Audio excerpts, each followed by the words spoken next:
Hi, it's Monica from BA Magazine. Today I wanted to talk to you a little bit about managing life with a baby.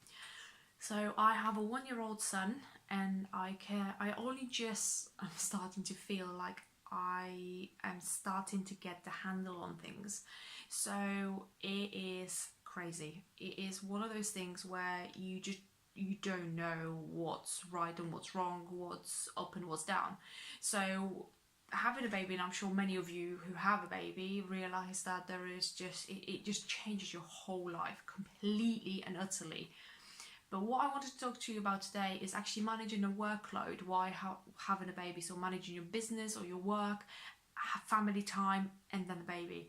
Because what I found the hardest is to actually run my businesses and then find time for myself, and then find time for my son, and then find time for my partner and for my family. So I think it gives you a lot of frustration, and I felt frustrated, angry, just didn't know what was going on, because what I was used to is I had this idea, I need to do this, so I need to do A. So then I thought, okay, I have time, I'm going to do A, B, C or D.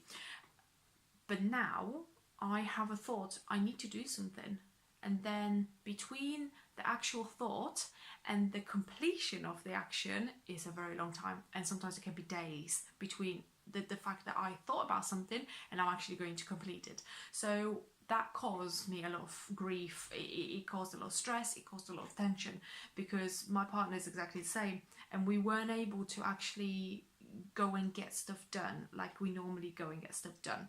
So what I'm doing now that actually helps me is I actually get planning actually under control. So I make lists, I plan in my diary, I make sure I allocate a lot of time to what needs to be done.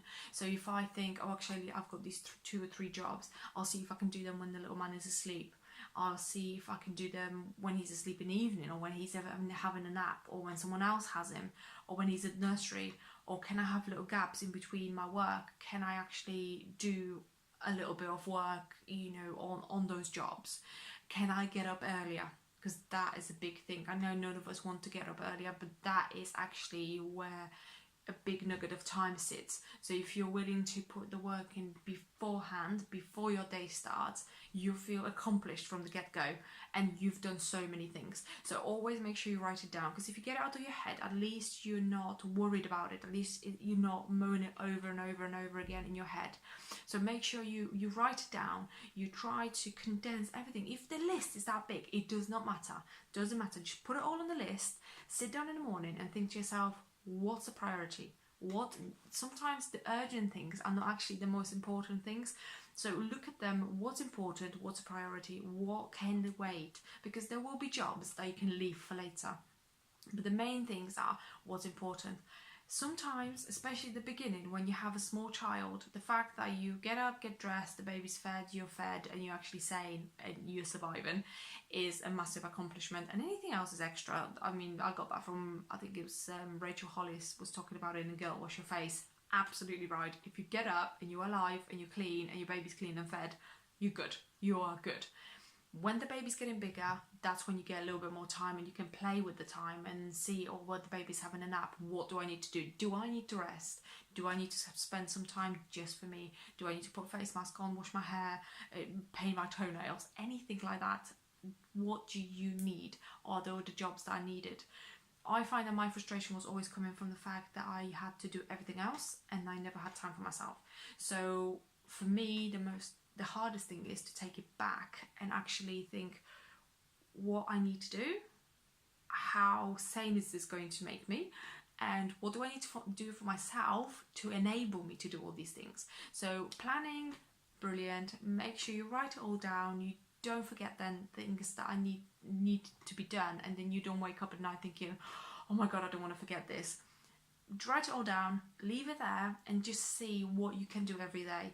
And if you can wake up in the morning a little bit earlier, perfect, because you could have your own time. You could do some meditation, you could do some planning or journaling or whatever you want to do. You could do your jobs and then start the day feeling really accomplished, because by the end of the day, especially in the evening, I mean, if you're an evening person, an afternoon person, that's perfect for you. then you can do all of it in the evening. I find that in the evenings I get tired and mardy, and I really don't want to be doing anything. So that's not the great time for me, and my productivity drops after 3 o'clock. So I know myself. So have a think what you do, what you can do, what your baby needs, what's your baby's schedule, can you work around it? Is there anyone else that can help you? So don't feel depressed that you've got rubbish lying around, your laundry isn't done, your washing up is piling in the sink. Ask someone for help if you're not coping very well, or just plan it. Just literally write it all down, speak to your partner, speak to people that are close to you, and see how you can build the support network that could help you achieve those goals and achieve those things that might have been unachievable before. So I'll keep my fingers crossed for you. I know you'll do absolutely perfect. If you have any questions, you can always shout me, and I'll speak to you soon again. Thanks. Bye.